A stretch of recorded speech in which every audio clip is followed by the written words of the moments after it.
বন্ধুরা, আজকে আমি এমন একটা রেসিপি নিয়ে চলে এসেছি। এই রেসিপিটা হয়তো আগে আপনারা কোনোদিনই খাননি। খেতে এতটাই সুন্দর হয়, গরম ভাতের সঙ্গে খেতে কিন্তু ভীষণ ভালো লাগে। একদম ইউনিক একটা রেসিপি। আজকের রেসিপিটা হচ্ছে সোয়াবিন ভাতে। তাহলে চলুন দেরি না করে দেখে নেওয়া যাক যে এই রেসিপিটা আমি কিভাবে বানাই। এই রেসিপিটা বানানোর জন্য প্রথমেই দেখুন এখানে কিছুটা জলের মধ্যে লবণ দিয়ে তাতে দিয়ে দিচ্ছি অল্প একটু সোয়াবিন। 10 টাকার প্যাকেটে যে কটা সোয়াবিন থাকে ওইটুকু সোয়াবিন দিলেই হবে। সোয়াবিনটাকে ভালো করে ফুটিয়ে নিচ্ছি। কিছুক্ষণ ফুটিয়ে নেওয়ার পর দেখবেন এগুলো ডবল হয়ে গেছে আর নরমও হয়ে গেছে। তখন এগুলোকে তুলে নিতে হবে। তুলে এগুলোকে আমি ঠান্ডা করে নেব। এদিকে দেখুন আমি নিয়েছি কুমড়ো পাতা। কুমড়ো পাতা একটু কচি রেখে নেওয়ার চেষ্টা করবেন। যে পাতাগুলোর ওপরে এই ডাঁটির অংশগুলো থাকবে সেগুলোকে আমি কেটে ফেলে দেব। শুধু পাতাটাই নেওয়ার চেষ্টা করবেন। একদম আলাদা ধরনের একটা ইউনিক রেসিপি, ভীষণ সুন্দর খেতে হয়। এখানে দেখুন সমস্ত পাতাগুলোকে ঠিক এইভাবে আমি থালার মধ্যে সাজিয়ে নেব। সাজিয়ে নিয়ে রেডি করে এই পাতাগুলোকে আমি রেখে দেব। এই পাতাগুলো পরে আমি ব্যবহার করছি। ততক্ষণ অন্যদিকে সোয়াবিনটাও ঠান্ডা হয়ে গেছে। সমস্ত সোয়াবিনটাকে একটা মিক্সির জারের মধ্যে দিয়ে নেব। জল ঝরিয়ে নেওয়ার প্রয়োজন নেই, জল সমেতই দিয়ে নেব। সমস্ত সোয়াবিনটাকে দিয়ে ঝালের জন্য দিয়ে দিচ্ছি দেখুন কাঁচা লঙ্কা। দিয়ে এর আমি একটা পেস্ট তৈরি করে নিয়েছি।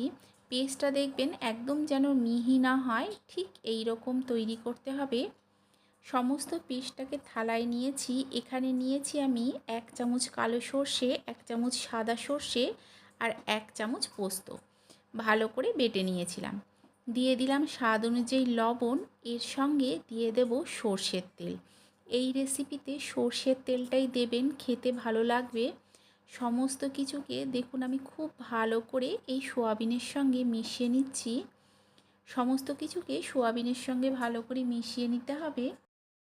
সমস্ত কিছুকে সোয়াবিনের সঙ্গে মিশিয়ে নিয়ে আমি যে পাতাটা রেডি করে রেখেছিলাম তার মধ্যে সমস্ত এই সোয়াবিনের পেস্টটাকে দিয়ে নেব। সমস্ত সোয়াবিনের পেস্টটাকে এর মধ্যে দিয়ে নিয়ে এখন এই পাতাটার ওপর থেকে দিয়ে দিচ্ছি কিছুটা কাঁচা সর্ষের তেল আর একটা কাঁচা লঙ্কা। ঠিক এইভাবে পাতাটাকে ভাজ করে নিতে হবে। সমস্ত পাতাগুলোকে একসঙ্গে এইভাবে ভাজ করে নেব। ভাজ করে নিয়ে আমি একটা সুতো দিয়ে এটাকে বেঁধে নেব।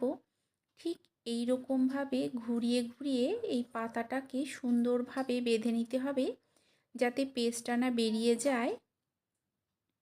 এখানে দেখুন আমি পাতাটাকে ভালো করে বেঁধে নিয়েছি, ঠিক এই রকম হবে। এখানে একটা সাদা পরিষ্কার সুতির কাপড় নিয়েছি। তার মধ্যে ওই পাতাটাকে দিয়ে এই কাপড়টাকে সুতো দিয়ে ভালো করে বেঁধে নেব।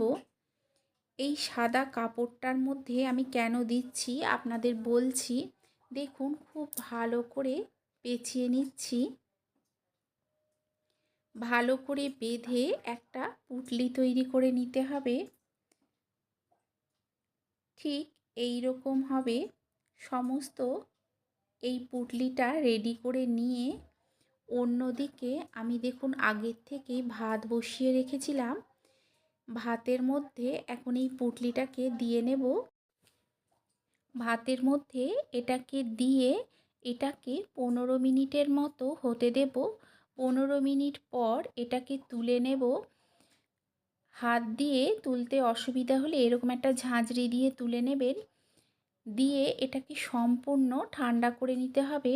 এই সাদা কাপড়টা দেওয়ার ফলে কি হয়, এর মধ্যে আর একটুও ভাত লেগে থাকে না, নইলে পুরো পাতাটার মধ্যে কিন্তু ভাত লেগে থাকবে।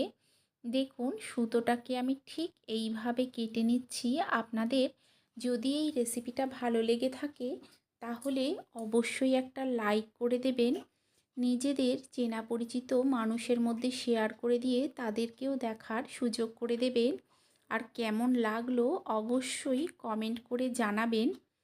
চ্যানেলটাকে অবশ্যই সাবস্ক্রাইব করে দিয়ে পাশে থাকা বেল আইকনটা প্রেস করে দেবেন। এতে কি হবে, আমি যখন কোনো নতুন ভিডিও আপলোড করব নোটিফিকেশান সবার আগে আপনার কাছে পৌঁছে যাবে। সোয়াবিনটাকে সরিয়ে দিয়ে পাতাটাকে খুব সুন্দরভাবে মেখে নিতে হবে। এখানে দেখুন পাতাটাকে আমি মেখে নিয়েছি। এখন এই সোয়াবিনটাকে এর সঙ্গে মিশিয়ে দেব। মিশিয়ে আরও কিছুটা দিয়ে দিলাম সর্ষের তেল, দিয়ে সমস্ত কিছুকে খুব ভালো করে মিশিয়ে মেখে নিতে হবে। গরম ভাতের সঙ্গে খেতে কিন্তু অসাধারণ লাগে। তৈরি হয়ে গেছে সোয়াবিন ভাতে। আপনারা অবশ্যই একবার এইভাবে বানিয়ে খেয়ে দেখবেন। আশা করছি আপনাদেরও ভালো লাগবে। তাহলে চলুন, আপনাদের সঙ্গে দেখা হচ্ছে আরও একটা নতুন ভিডিও নিয়ে।